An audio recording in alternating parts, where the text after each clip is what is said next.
அடிப்படையிலேயே நீங்கள் பார்த்தீங்க அப்படின்னா இந்த வழக்கில் உண்மை வந்து விஜயை மாட்டிடக்கூடாது அப்படின்ற ஒரு எண்ணம் இவங்களுக்கெல்லாம் இருக்கிறது நல்லா தெரியுது. தமிழ்நாட்டில் நடந்த ஒரு சம்பவத்தை விசாரிக்கிறதுக்கு சிபிஐ கிட்ட கொடுத்துட்டு அதை கண்காணிக்கிறதுக்காக அமைக்கப்பட்ட ஒரு குழுவில் கூட தமிழர் ஐபிஎஸ் அதிகாரிகள் இருக்கக்கூடாதுன்னு சொல்றது என்ன அடிப்படை, என்ன மனநிலை என்ற ஒரு கேள்வி இருக்கிறார். புரியுதுங்களா? தமிழ் அப்படின்றதுனால எல்லாருமே ஒரு தரப்பா சரியா பேசுவாங்க, ஒரு தரப்பா பேசுவாங்க அப்படின்னா ஸ்டாலின் ஒரு தரப்பாவும் எடப்பாடி பழனிசாமி ஒரு தரப்பாவும் ஏன் பேசுறாரு? இந்த விஜய் கூட தமிழன் தான், தரப்பால தமிழன் தான், என்ன பேசுறாரு அவரு? நாங்க ஒன்றும் காரணம் இல்லை, நாங்க இது வரைக்கும் 5 கூட்டத்தை பேசிட்டோம், 6வது கூட்டத்திலே நிகழ்ச்சிச்சு அப்படின்னு பேசுறாரு. அதுக்கு என்ன பண்ணுவீங்க? அந்த தமிழனை குற்றவாளின்னு சொல்லி முடிவு பண்ணிட்டீங்களா? நீங்க என்னையா இருக்குது நீதி பார்வையா அது?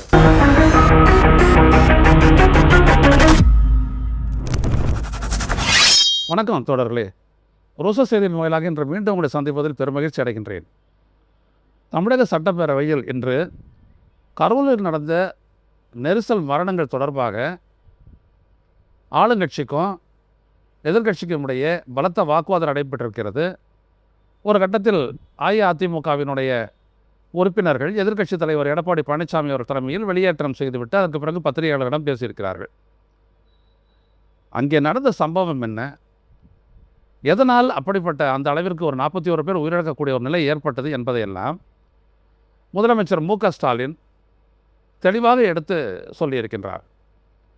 அது எல்லாருக்கும் தெரிஞ்ச பல விடயங்கள் தான். ஆனால் ஒரு விடயத்தை மட்டும் அவங்க இன்னும் சொல்லலை, அதை நான் கடைசியாக சொல்கிறேன். இதில் முக்கியமாக கவனிக்க வேண்டியது என்னென்னா, அவர் சொல்லும்போது முதலமைச்சர் என்ன சொல்கிறாருன்னா, இந்த சம்பவம் பற்றி கருத்து தெரிவிக்கக்கூடாதுன்னு தான் நான் இருந்தேன். ஆனால் தொடர்ந்த மாதிரி அரசை நோக்கியே இந்த குற்றச்சாட்டுகளை சொல்லும் பொழுது அந்த சம்பந்தப்பட்டவர்கள் இதையே ஒரு அரசியல் ஆக்கும் பொழுது நாம் பதில் சொல்ல வேண்டிய ஒரு கட்டாயத்திற்கு உள்ளாக்கப்பட்டிருக்கிறோம். அதனால் பதில் சொல்கிறேன்னு சொல்லிட்டு அந்த நிகழ்வில் என்ன நடந்தது அப்படின்றத சொல்கிறார். அங்கே வரக்கூடிய 12 மணிக்கு வந்து பேசுகிறேன் அப்படின்னு சொல்லிட்டு அவர்கள் கட்சியினரால், அவர் கட்சியினுடைய பொதுச் செயலாளர் புசி ஆனந்தால் அறிவிக்கப்பட்ட நிலையில் 7 மணி நேரம் விஜய் தாமதமாக அங்கே வந்தது தான் அந்த நெரிசலுக்கான காரணம் அப்படின்னு சொல்லிட்டு, அதற்கு முன்னாடி நடந்ததெல்லாம் அந்த செக் போஸ்ட்டில் வர்ற வரைக்கும் அந்த செக் போஸ்ட்டில் காத்துட்டு இருந்த விஜயனுடைய ரசிகர்கள் எல்லாம் அந்த வண்டிக்கு பின்னாடி அப்படியே அவங்களும் சேர்ந்து வந்தது.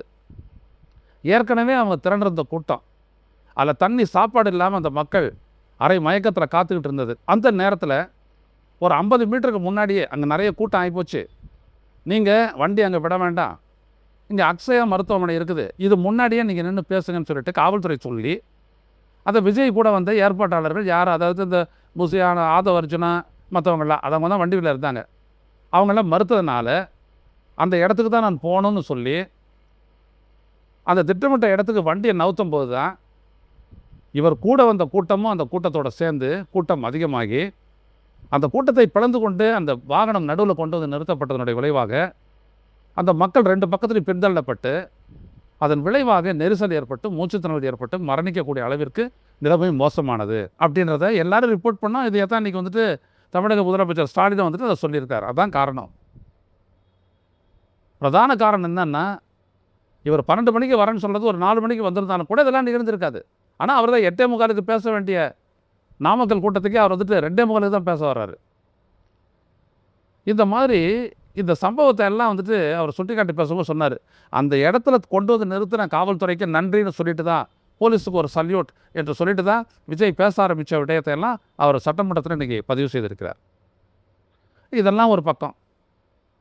இதுதான் உண்மை. இது எல்லாருக்கும் நடந்தது, எல்லாருக்கும் தெரியும், பத்திரிகையாளர்களுக்கு தெரியும், ஊடகங்களுக்கு தெரியும். அதுதான் ஒரு ரிப்போர்ட் ஆச்சு. ஆனால் எடப்பாடி பழனிசாமி அரசனுடைய பாதுகாப்பு தான் காரணம் அப்படின்னு சொல்லிட்டு அவர் எப்பொழுதும் ஒரு கதை சொல்லிட்டு இருக்கிறாரு. அது ரைட்டு. அவரும் பிஜேபியால் அனுப்பப்பட்ட குழு, ஏமாமரணி குழு எல்லாரும் அதே தான் சொல்லிட்டு இருக்கிறாங்க. அதுக்கப்புறம் முதலமைச்சர் சொன்ன ஒரு விடயம் ரொம்ப முக்கியமானது. அது என்னென்னா, இந்த வழக்கை சிபிஐக்கு மாற்றுறதை பற்றி எங்களுக்கு எந்த கவலையும் இல்லை, சிபிஐ விசாரிக்கட்டும், அதை பற்றி ஒன்றும் இல்லை. ஆனால் அதை சிபிஐ விசாரணையை கண்காணிப்பதற்காக அமைக்கப்பட்ட அஜய் ஒரு அந்த தலைமை ஒரு முன்னாள் ஓய்வு பெற்ற நீதிபதியினுடைய அவருடைய தலைமையிலான அந்த கண்காணிப்பு குழுவிற்கு தமிழ்நாடு கேடரை சேர்ந்த 2 ஐபிஎஸ் ஐஜி லெவலிலான ஐபிஎஸ் அதிகாரி நியமிக்க வேண்டும். ஆனால் அவங்க தமிழர்களாக இருக்கக்கூடாது அப்படின்னு சொல்லி உச்சநீதிமன்ற நீதிபதிகள் மகேஸ்வரியும் மற்றவரும் சொன்னதை கண்டித்திருக்கிறார். இது என்ன விதமான அடிப்படை? தமிழ்நாட்டில் நடந்த ஒரு சம்பவத்தை விசாரிக்கிறதுக்கு சிபிஐ கிட்ட கொடுத்துட்டு அதை கண்காணிக்கிறதுக்காக அமைக்கப்பட்ட ஒரு குழுவில் கூட தமிழர் ஐபிஎஸ் அதிகாரிகள் இருக்கக்கூடாதுன்னு சொல்கிறது என்ன அடிப்படை, என்ன மனநிலை என்ற ஒரு கேள்வி எழுப்பியிருக்கிறார். இது விஷயமா நான் வந்துட்டு சட்ட வல்லுநர்கிட்ட ஆராய்ச்சி உச்சநீதிமன்றத்தில் போய்ட்டு வழக்கு தொடருவோம் அப்படின்னு அவர் சொல்லியிருக்கார், முதலமைச்சர் சொல்லியிருக்கார். இது வந்துட்டுங்க சிபிஐக்கு மாற்றினதை விட இது வந்துட்டு ஒரு பெரிய அவதூறு. தமிழ்நாட்டில் நடந்த ஒரு சம்பவத்தை தமிழர் அதிகாரி ஒருத்தர் கண்காணிப்பு செய்தால் கூட அது தப்பாக போவோம் அப்படின்னு எந்த அடிப்படையில் இந்த 2 நீதிபதிகளும் உச்சநீதிமன்ற நீதிபதிகளும் முடிவுக்கு வந்தாங்க? இது எவ்வளோ பெரிய ஆபத்தான ஒரு அப்சர்வேஷன் தெரியுமா? அது தமிழ்நாட்டை கேடரை சேர்ந்தவங்களாம் இருக்கலாம், ஆனால் தமிழராக இருக்கக்கூடாது அப்படின்னா என்ன அர்த்தம்? அப்போ இதே மாதிரி நாங்கள் தமிழர்கள் நினச்சோன்னு வச்சுக்கோங்க, எங்களுடைய தமிழன் பிரச்சனை இது, அது இடஒதுக்கீடோ இல்லை நீட்டு விவகாரமாக ஏதாவது ஒன்று இருக்குது, அதில் வேறு எந்த மாநிலத்தவனும் விசாரிக்கக்கூடாது அப்படி ஜட்ஜை பார்த்து சொன்னோம்னா என்ன ஆகும்? சொல்லலாம்ல, நாங்கள் குஜராத்தி விசாரிக்கக்கூடாது. உள்துறை அமைச்சர் ஒரு குஜராத்தி தமிழை எப்படி ஒரிசானுடைய சீஃப் மினிஸ்டர் ஆனான்னு சொல்லிட்டு ஒரிசாவில் பேசுகிறாரு. எனவே அந்த குஜராத்தியங்கள்லாம் விசாரிக்கக்கூடாது அப்படின்னு நாங்கள் சொன்னோம்னா என்ன ஆகும்? இடஒதுக்கீடு அது தொடர்பான வரக்கூடிய இதில் பெஞ்சில் பிராமணர்களே இருக்கக்கூடாது அப்படின்னு சொன்னால் என்ன ஆகும்? அப்படிலாம் சொல்லலாமா? அப்படியாப்பட்டவங்க இருந்தாங்கன்னா எங்களுக்கு எதிராக தான் நீங்கள் போகிறீங்க. ஆனால் நாங்கள் இது வரைக்கும் சொன்னதில்லை அந்த மாதிரி. ஆனால் இந்த நீதிபதிகள் 2 பேரும் சொல்கிறாங்கன்னா, அப்போது இந்த வழக்கை இவர்கள் எந்த அடிப்படையில், என்ன மனநிலையில் இவங்க வந்துட்டு டிரான்ஸ்ஃபர் பண்ணுறாங்கன்றது யோசிச்சு பாருங்கள். புரியுதுங்களா? தமிழ் அப்படின்றதுனால எல்லாருமே ஒரு தரப்பாக சரியாக பேசுவாங்க, ஒரு தரப்பாக பேசுவாங்க அப்படின்னா, ஸ்டாலின் ஒரு தரப்பாகவும் எடப்பாடி பழனிசாமி ஒரு தரப்பாகவும் ஏன் பேசுகிறாரு? இந்த விஜய் கூட தமிழன் தான், பிறப்பால தமிழன் தான், என்ன பேசுகிறாரு அவர்? நாங்கள் ஒன்றும் காரணம் இல்லை, நாங்கள் இது வரைக்கும் 5 கூட்டத்தை பேசிட்டோம், 6வது கூட்டத்தில் ஏன் நிகழ்ந்துச்சு அப்படின்னு பேசுகிறாரு. அதுக்கு என்ன பண்ணுவீங்க? அந்த தமிழனை குற்றவாளின்னு சொல்லி முடிவு கட்டிட்டுவீங்களா நீங்கள்? என்னையா விதமான நீதி பார்வையா அது? அடிப்படையிலே நீங்கள் பார்த்தீங்க அப்படின்னோம்னா, இந்த வழக்கில் உண்மை வந்து விஜயை மாட்டிடக்கூடாது அப்படின்ற ஒரு எண்ணம் இவங்களுக்கெல்லாம் இருக்கிறது நல்லா தெரியுது. பொலிட்டிக்கல் வியூ ஒன்றும் வேணாம், இதுதான் நான் சொன்னேன். இதில் வந்துட்டு ஜுடிஷியல் வியூ அப்படின்றத விட அரசியல் பார்வை தான் அதிகமாக இருக்குது அப்படின்னு உச்சநீதிமன்றத்தினுடைய அந்த தீர்ப்பு, அந்த உத்தரவு வந்து அன்றைக்கே நான் வந்துட்டு அதை சொன்னேன். அந்த ரியாக்ஷனை எல்லாம் டிவியிலலாம் சொன்னேன், எல்லாரும் சொல்ல நம்மளதே நான் போட்டிருக்கேன். இன்றைக்கி இது இந்து தலையங்க எழுதியிருக்கிறாங்க. முந்தா நாள் பிறப்பிக்கப்பட்ட அந்த உத்தரவை பற்றி ஃப்ளாட் ஆர்டர் குறையுள்ள உத்தரவு அப்படின்னு சொல்லி, the transfer of Karur case to CBI raises troubling questions அப்படின்னு சொல்லி போட்டு தலையங்க எழுதியிருக்கிறாங்க இன்றைக்கி இந்து. ஏன்னா எல்லா பத்திரிகைகளும் அது தெரியும், எல்லாருக்குமே தெரியும். அதில் ஒன்று முக்கியமாக சொல்கிறாங்க பாருங்களேன். 8 ஃபார் ஃப்ரம் எஸ்டாப்ளிஷிங் கல்பபிலிட்டி, யாரால் இந்த குற்றம் நிகழ்ந்தது என்பதனை அதை உறுதி செய்வதற்கு விட the judicial response risk prioritising political narrative over factual enquiry, உண்மையின் பார்ப்பட்ட விசாரணையை விட அரசியல் கருத்துக்கு தான் அது முக்கியத்துவம் கொடுத்து இந்த உத்தரவு பிறப்பித்திருக்கிறது. அது சொல்கிறாங்க, அது தொடர்பாக எல்லாத்தையும் சொல்கிறாங்க. அதில் முக்கியமாக சொல்கிறாங்க, on October 13 the Supreme Court of India's intervention transferring the investigation to Central Bureau of Investigation and appointing a supervisory committee was ostensibly meant to restore order after procedural disarray at the Madras High Court. புரியுதுங்களா? அதில் அவங்க சொல்லும்போது the court rationale for that CBI transfer is equally problematic. It cites press conference by senior state officials as attempts to exonerate subordinates. விசாரணையில் ஈடுபட்டிருக்கக்கூடிய காவல்துறையினரை அதிகாரிகளை காப்பாற்றும் நோக்குடன் தான் அமுதா உள்ளிட்டவர்கள் உயர் அதிகாரிகள் செயல்பட்டார்கள்ன்றார். இந்த விசாரணை நடந்த சம்பவம் பற்றி பல்வேறுபட்ட கருத்துக்களை பலரும் சொல்லும்போது, அது கருத்துக்கள் என்று சொல்லுவதை விட புரளிகளை கலப்பும்போது அதுக்கான பதிலை சொல்ல வேண்டியது ஒரு அரசின் கடமை அல்லவா? அதான் இவங்க சுட்டி காட்டுறாங்க. Casting a doubt on investigating impartiality, but this amounts to cog order on public officials. After the incident, Mr. Vijay and his supporters alleged conspiracy. Should state officials refrain from responding to grave allegations amplified across social media merely to appear neutral? நடுநிலையாக இருக்கிறன்றதுக்காகவே state மேலே சதி குற்றச்சாட்டை சொல்லக்கூடிய தமிழக வெற்றி கழகத்தினருடைய அந்த பேச்சுக்கள் எல்லாம் அப்படியே கண்டுக்காது இருக்கணுமா அப்படின்னு கேட்டிருக்காங்க. இதுதான் இங்கே பிரச்சனை. எல்லா இடத்துலையுமே அடிப்படையில் என்னது, எங்கேயாவது இந்த விசாரணையில், இதுவரை மேற்கொள்ளப்பட்ட விசாரணையில் ஒருதலை பட்சம் பாரபட்சம் இருந்ததுன்னு எந்த அடிப்படை ஆதாரத்தையும் உச்சநீதிமன்றம் சொல்லவே இல்லை, சுட்டி காட்டவே இல்லை. ஆனால் இங்கே கீழமை நீதிமன்றம், சென்னை உயர்நீதிமன்றத்தினுடைய மதுரை பெஞ்சு, 2 நீதிபதிகள், நீதிபதி தண்டபாணி, நீதிபதி மற்றொரு நீதிபதி, அவர்கள் இருவரும் சேர்ந்து என்ன சொன்னாங்கன்னா, சிபிஐக்கு இந்த நிலையில் இந்த வழக்கை ட்ரான்ஸ்ஃபர் பண்ணுறதுக்கு எந்த அடிப்படை இல்லை. இப்போ தான் விசாரணை தொடங்கியிருக்கிறாங்க, ஆரம்ப கட்டத்தில் இருக்குது. இப்போ எது கேட்குறீங்க அப்படின்னு சொல்லி அந்த சிபிஐ விசாரணையை கேட்டால் அந்த பெட்டிஷனை இது பண்ணுறாங்க. அதில் உமா ஆனந்த் அப்படின்னு சொல்லிட்டு பிஜேபி கவுன்சிலர் ஒருத்தரும் அதில் பார்ட்டி. ஆனால் அவங்க போல உச்சநீதிமன்றத்துக்கு வேறு மற்றவங்களாம் போட்டாங்க, அதில் 2 பேரும் போர்ஜரி வேறு. அப்போ கீழமை நீதிமன்றம் சொல்லிச்ச, அதை பற்றி இவங்க எந்த விதமான கருத்தையும் தெரிவிக்கலை. யார்? உச்சநீதிமன்றம்.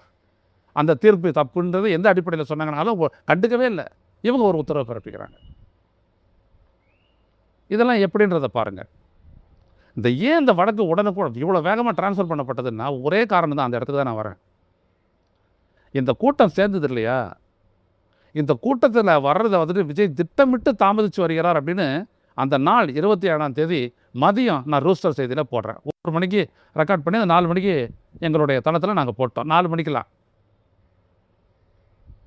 அந்த நாளில் 8:45க்கு நாமக்கல்லில் பேச வேண்டிய விஜய் அந்த இடத்துல வந்துட்டு 2:45க்கு பேச ஆரம்பிக்கிறாரு. 6 மணி நேரம் தாமதமாக. ஆனால் அந்த மக்கள் 6 மணிலேருந்து நிற்கிறாங்க. அங்கேயே 34 35 பேர் மயக்க போட்டு விடுறாங்க. அவங்களாம் மருத்துவமனைக்கு அனுப்பி வைக்கிறாங்க. சரியாக போச்சு. ஏன்னா மத்தியான நேரம், ஏன்னா அப்போவே சாப்பாடு தண்ணிலாம் கொடுக்கப்படலை. அதற்கு பிறகு நீங்கள் பார்த்தீங்கன்னா 2:45க்கு 3:30க்கு பேசி முடிக்கிறாருன்னு வச்சுக்கோங்க. வந்திருந்தா அடுத்த 3/4 மணி நேரத்தில் இங்கே வந்திருக்கலாம் கரூருக்கு. அதாவது 3:30க்கு முடிச்சிருந்தாலும் கூட 4:15க்கு வந்துருக்கலாம். அவ்வளோ நேரம் பேசுகிற விஜய். ஆனால் விஜய் 7:15 மணிக்கு வரார். என்ன காரணம்? கூட்டத்தை ஹெவியாக கூட்டுறாங்க. அது தொடர்பான கம்யூனிகேஷனாக நடந்திருக்குது. அதெல்லாம் காவல்துறை கைப்பற்றிடுச்சு. அந்த இடத்துல கூட்டம் கூட்டுறாங்க. அவங்க வந்துட்டு தவிட்டுப்பாளையம் என்ற இடத்துல வந்துட்டு விஜயனுடைய வாகனத்தை வரவேற்கிறேன்னு சொல்லிட்டு அங்கேயும் கூட்டியிருக்கிறாங்க விஜய் ரசிகர்கள். அவங்களும் இவங்களோட வராங்க. அது இல்லாத கோயம்புத்தூர்லேருந்து வராங்க, ஈரோட்லேருந்து வராங்க, நாமக்கல்லேருந்து எல்லாருமே அப்படி திறந்து வராங்க. வர்றவங்களெல்லாம் அந்த கூட்டம் இந்த கூட்டத்தோட சேர்ந்த உடனே அந்த கூட்டம் பல்கி பெருகுது. இவங்க சொன்ன 10,000 தாண்டி 3 மடங்கு ஆகிப்போகுது. அடுத்த ஏற்பட்டு பேருந்து கொண்டு வராங்க. ஏன் இதெல்லாம் நடந்துச்சு அப்படின்னா, இவங்க எடுக்கிறாங்கல்ல இந்த ஜனநாயகன் படத்தில், அது அரசியல் தீமை வச்சு தானே, தீமுன்றதை விட உள்நோக்கம் வச்சு தானே அதை எடுக்கிறாங்க. அதில் வந்துட்டு அப்படியே ஒரிஜினலாக காட்டுறதுக்காக அவ்வளோ மக்களை இவங்க அந்த இடத்துல கூட்டி இருக்கிறாங்க. இந்த உண்மையை காவல்துறை கண்டுபிடித்து விட்டது. அதுதான் விசாரணை அறிக்கை வரப்போகுது அப்படின்ற அடிப்படையில் இந்த விஜயனுடைய கூட்டமும் மாட்டிக்கும் அப்படின்றதுனால அவங்கள காப்பாற்றுறதுக்காக தான் இந்த சிபிஐ விசாரிக்கணும்னு தூக்கி மாற்றி விட்டது. ஏன்னா அவங்களுக்கு தெரியும், ஏன் இவர் ஓடினார் அந்த இடத்த விட்டு. விஜயனுடைய அந்த இவர் கூட இருந்த ஆதவர்ஜுனா இவர் எல்லாரும் ஓட்டிட்டானுங்களையா. ஒருத்தன் கூட மருத்துவமனைக்கு வரல, ஒருத்தன் கூட ஊடகத்துக்கு வரல, யாரும் போய்ட்டு பாதிக்கப்பட்டவங்கள பார்க்கல. ஏன் அப்படி ஓடணும்? அப்போ குற்ற உணர்வு தானே அது. அந்த குற்ற உணர்வு என்னது? இதுதான் இவங்க ஏற்பாடு பண்ணி அதில் 60 ட்ரோன். எதுக்கு 60 ட்ரோன் தேவைப்பட்டது உங்களுக்கு? அப்படியே எடுக்கிறது, விட்டு அப்படியே அப்படின்னு கத்துறதெல்லாம் எடுக்கிறது.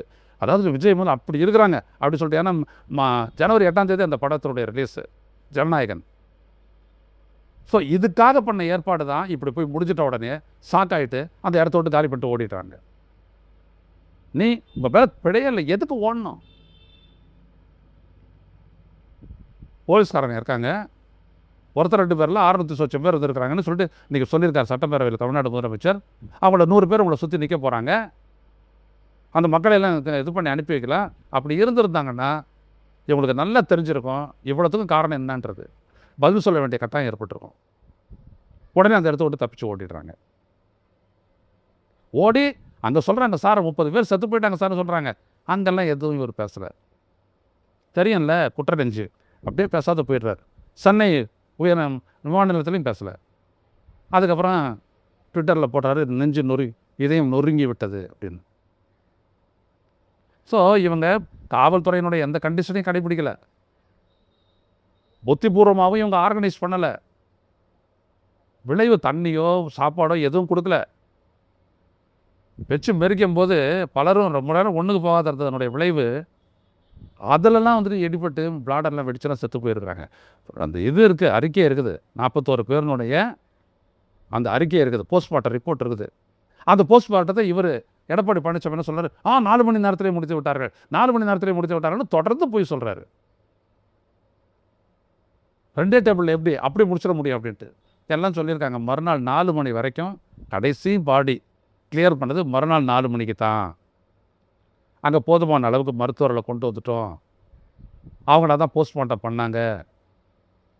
அந்த போஸ்ட்மார்ட்டம் எல்லாம் ரிப்போர்ட்டெல்லாம் ரெடியாக இருக்குது, எல்லாம் மாட்டுவாங்க அப்படின்னு தெரிஞ்ச தொட்டு தான் அதை அவங்க எடுத்துட்டாங்க. எடுத்துக்கிட்டு விஜய் அவங்க ஈஸியாக வளைக்கிறதுக்கு இது ஒரு வழின்னு வச்சுக்கோங்க. இது பார், எல்லாம் உனக்கு எதிராக தான் இருக்குது, எல்லாம் எவிடன்ஸும் தமிழ்நாடு காவல்துறை கொடுத்துருச்சு, இப்போ நீ போய்ட்டு அமித்ஷா பார்த்து உன்னை காப்பாற்றிக்க, இல்லை அப்புறம் உங்கள் இஷ்டம் அப்படின்ட்டாங்கன்னா என்ன பண்ண போகிறார் இவர்? எக்ஸ்போஸ் ஆவார், அவ்வளோதான். இதுதான் இங்கே நடந்த விஷயம். ஸோ எடப்பாடி பழனிசாமி எல்லாம் என்றைக்குமே நான் டிவியில் பார்த்து துப்பாக்கி சூட தெரிஞ்சுக்கிட்டேன், தூத்துக்குடி துப்பாக்கி சூட பற்றி தெரிஞ்சுக்கிட்டேன்னு சொன்ன முதலமைச்சர் அவர். இதை விட என்ன வேணும்? அங்கே இந்த விசாரணைக்கு வைக்கிறாங்களே சிபிஐ, அவங்க என்ன பண்ணாங்க அப்படின்றதையும் நான் சொல்லியிருக்கிறேன். ஒரே ஒரு இன்ஸ்பெக்டர் தான் இவ்வளோதுக்கும் காரணம்னு சொல்லிட்டு இவங்க சார்ஜ் ஷீட்டை ஃபைல் பண்ணாங்க மதுரை கோர்ட்டில், சீஃப் ஜுடிஷியல் மாஜிஸ்ட்ரேட். அதை அவர் ஏற்றுக்கொள்ள முடியாது அப்படின்ட்டாரு. சிபிஎம் அப்ஜெக்ஷன் சொல்லிடுச்சு. ஏன்னா ஒரு இன்ஸ்பெக்டர் அது காரணம் அப்படின்றாங்க.